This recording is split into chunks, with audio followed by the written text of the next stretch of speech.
Well, hello. Today we are joined by Colette Campbell, Senior Vice President and Director of Talent Acquisition, Diversity, and Inclusion at Bremer Bank.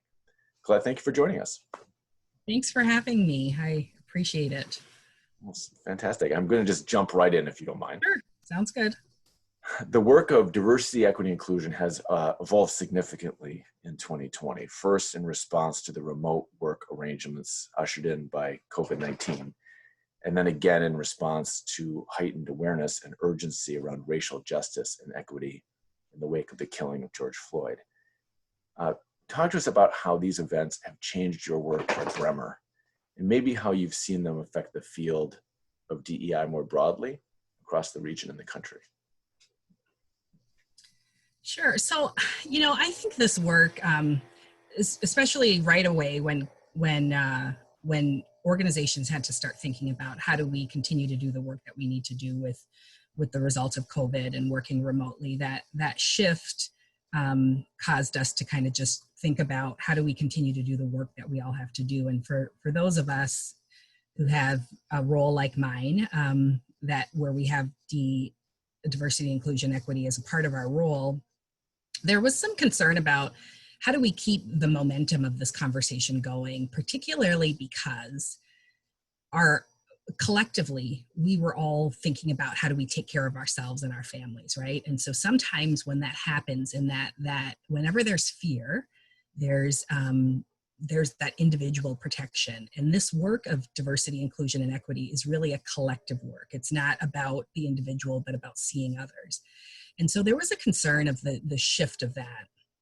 And then the killing of George Floyd happened that just, basically put the conversation it just shifted gears from, can we make sure we keep this top of mind and keep talking about it, to whoop, I almost imagine it as a car. And I don't know, you're younger than me, but I learned how to drive a manual transition shift, stick.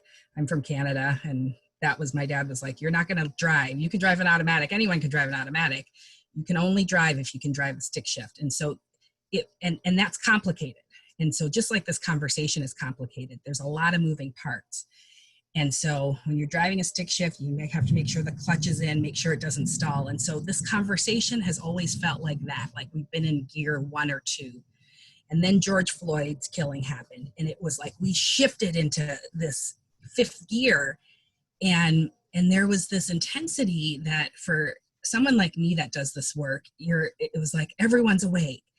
But how do we keep everyone awake? And how do we keep everyone going at that 5th gear? We know that's not going to happen. You got to start, shifting down, and how do we kind of keep it moving? And so this conversation and the momentum of the conversation it's exciting, it's exhilarating, but it's also exhausting. And I'm not sure how to keep up. What I've appreciated though is that people have come into this conversation in a way that I don't think I've seen in the 20 odd years of myself doing this work. And so it's again on top of COVID, right? So how do we even engage in this work that again is this collective work of people, and how do we do it by ourselves or in our spaces that it's odd, but it's also, I think, encouraging us as a people to be innovative and creative and utilize everything that we can. So we're shifting the conversation. We're calling on all of us, both individually and collectively as organizations, to tap into other resources to figure out how to do this and how to not let the car stall. So. Well, I'm thinking back to when I learned to drive a stick shift, and when you're learning to do that and you go into 5th gear, it's very frightening for the passengers. So yeah, it is. It's frightening for the passengers. It's maybe even frightening for the driver. But I think that's really the reality of this. So even when you ask, how's the work shifted? Even for me, I'm also feeling a lot of, again, excitement, but a little bit of anxiety too. Like, how do I keep this going? And it's also this conversation and challenge and tension of, you've got people who have been like yourself, you know, with Make It MSP, how we've been thinking about this. We've been thinking about this, talking about this, struggling with this, to folks who have, you know, it's been on the radar, but they weren't really sure. And we're going, and we need to bring people along. So it's this, it really is, there's a lot of pieces to it, a lot of complexity to it to keep it, you know, moving. Well, to that point, you've been working on this for years. The work that Make It MSP has been doing through the Bremer Bank partnership, focusing on retaining professionals of color, you know, is entering its 5th year. But it hasn't been going fast enough, I would say, for most of our liking. Do you see opportunities maybe in the coming year to make bigger strides on workplace inclusion than we've seen in recent years because of the new focus from executive leadership and more engagement from the broader public on issues of racial equity and inclusion? Yeah, I think there's so much opportunity. And I also think there's so much challenge, because if we look at our organizations and if we're really honest about who is represented, not only when we think about, and it's not only about counting, right? Because that's a piece of it. But what is the representation at, particularly, I would say, the leadership levels? And so as executives, as CEOs have put this stuff out, I think the challenge is, how do you keep it going in terms of inviting folks into that leadership space so that they're a part of the conversation? Because so much of this work sometimes, I think, happens with lots of good intentioned people, but not always that representation at that level having the conversation. And it's the time has shifted where people are saying, we don't want you to have the conversation for us, and we want to be there in that conversation. Mm-hmm. I think that is the big thing. I think what's also exciting is there's coalitions, there's people out there. And I feel like that can be a two-sided, you know, sticky piece of tape, where there's that accountability both inside the organization, but you have organizations like Make It MSP, where organizations are a part of it. You need to help us have that sticky side. So there's that accountability. What are we doing inside, and how are organizations like Make It MSP, or, you know, I think we have joined a new one called the Community and Corporate Coalition. Let's keep it moving, because when you have the accountability from both sides, I think that's where we can keep things going, but we have to have it. And the public also has to hold us accountable to this. So, well, maybe to that point, within Bremer, what has shifted, what new conversations are taking place, you know, new commitments, you know, or priorities are you helping to lead? Yeah. So even, you know, we are not only thinking about that, but again, making strides. So we're looking at even, you know, who is in our leadership? What does that look like? And do we even talk about that? Because to be honest, I actually think we've got representation. We don't always talk about it. So we've got, you know, a female CEO. We've got the chair of our board is a man of color, African-American man. And I think having leadership that is diverse at the top is very important. I also think, though, that you don't stop there, and you don't just have, you know, one off, but what does that look like kind of at that next level, and then at the level, that other level. And it's also important to have, I think for us, one of the things that Bremer is doing is, and it has been doing for the past couple of years. So I've been with Bremer for 3 years. And in the work that we do is, when I joined the team, I was like, so I will lead the charge. I will help create strategy, but it's not my work. It's our work. And so for the past couple of years, the senior executive team at Bremer has been doing their own work individually and collectively. And it took us, you know, a year and a half, but they put together the diversity statement for the organization. And so I would say that is a little bit different. And again, when I joined the organization, I've been doing this work, as I said, for many years. And I was an educator as a professor for about 15 years and a consultant in this work. And in the times where I've actually seen significant changes in organizations is when when people own it. And so I think that's always been the issue with this work, is that sometimes we've picked one person and really we've tokenized the work. So this is your work. But when it becomes our work and it becomes the senior executive team's work, it does filter down. So the other thing for Bremer is we are the sponsor of the equity series for St. Paul.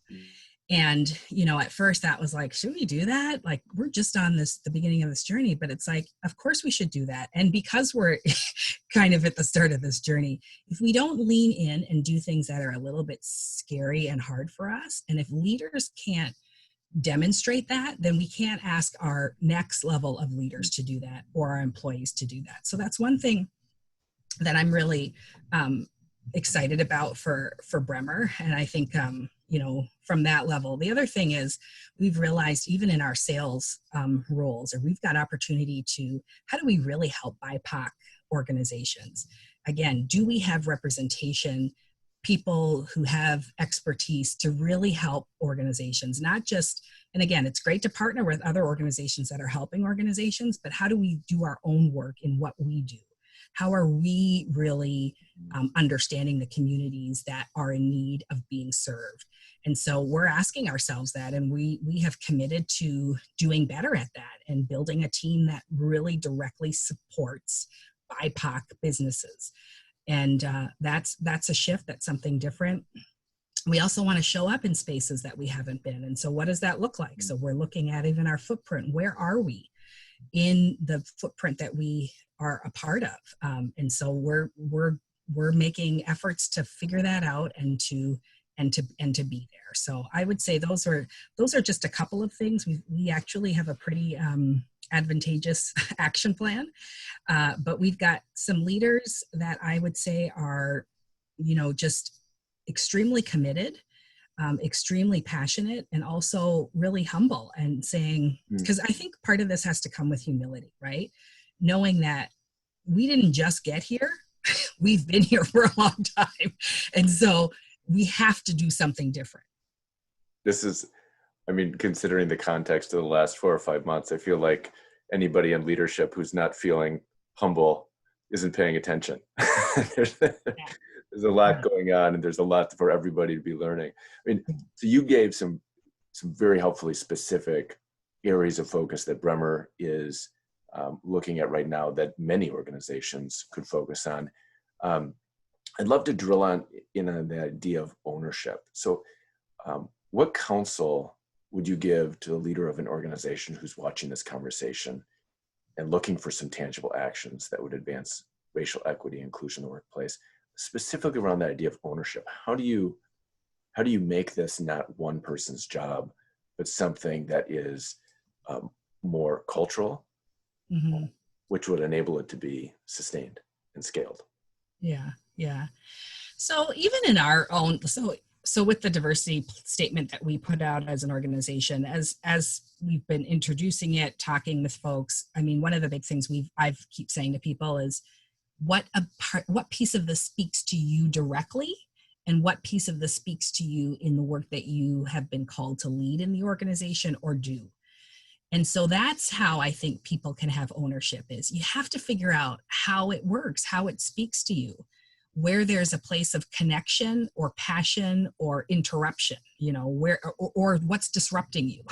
And so you can only do that by engaging in it. And so, I really am, so I say this with a little bit of, I like the IDI when people use the IDI correctly. And what that is, for people that might not know, is the Intercultural Development Inventory, which helps you, I think, is a starting place to help you think about how you think about yourself, culture, and others, and difference.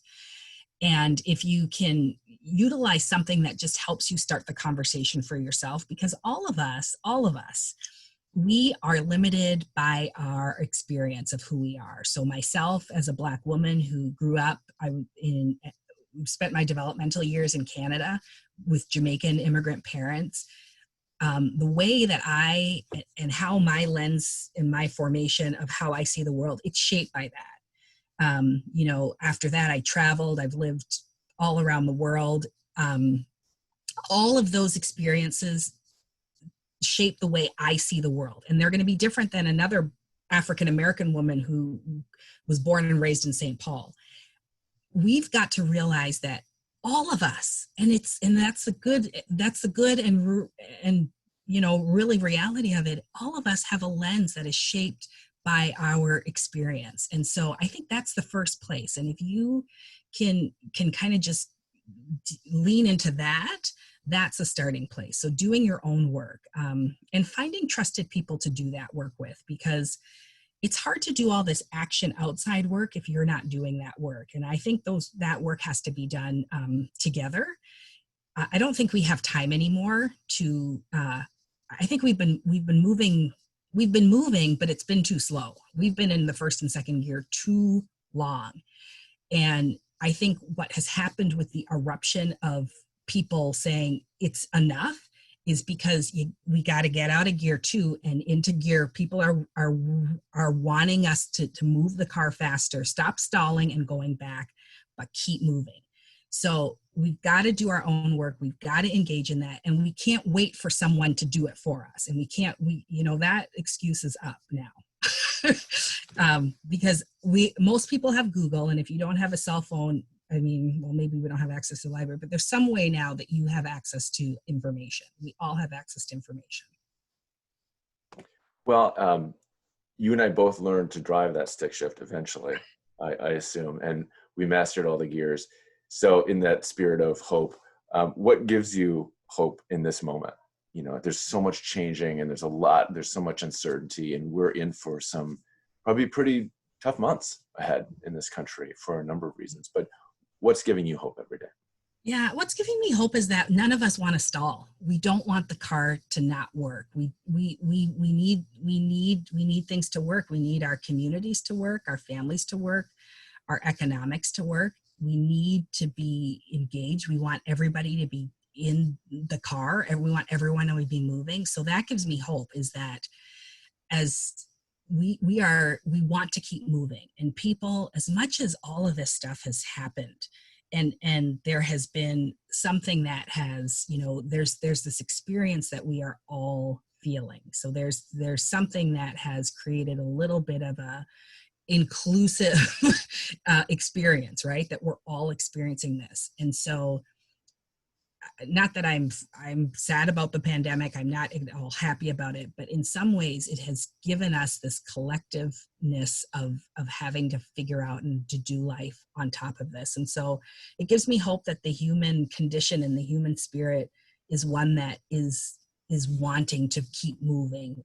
That is, I think, how the Creator has created us. We want to keep evolving and moving. And I also really believe that our heart condition is, with the killing of George Floyd, people realize that there are differences around people and how we experience the world and how we experience freedom. And that, for us at Bremer, our whole thing is about cultivating thriving communities. And so it gives me hope that when people even think about that, they go, what does that really mean? Is everybody growing in the community? Are we cultivating? Does everybody get to experience that? And so it gives me hope that people are realizing that sometimes these things, not everyone experiences them the same way. And because we want collective joy, we want collective growth, prosperity, we're gonna keep leaning into what that means. So that's what I'm hopeful for. Well, that gives me hope too, to hear you talk about that. Thank you so much for taking time from what is a really busy period for you. And I'm really thankful for the partnership that Greer MSP has with Bremer, and the work that we're doing with you. And I'm excited about everything that we can accomplish this year and beyond. Yes, I am too. I'm so grateful for Make It MSP. One of the big things that has been so significant in this partnership is even internships this past summer. So many companies were either unable to offer them just because of, again, not having the operational resources to do it. But one of the amazing things about Make It MSP was I felt so much hope because I could be a part of a collective of organizations that were going to attempt to do this. We didn't know what we were doing, but we were going to do it. And so together we could do it better. And so I just am excited that we are a part of Make It MSP. I'm excited that you are bringing people together to help us have hard conversations and to move forward. And so again, together we are better. And I'm grateful for that. It's a big idea. Well, thank you so much. Great. Take care.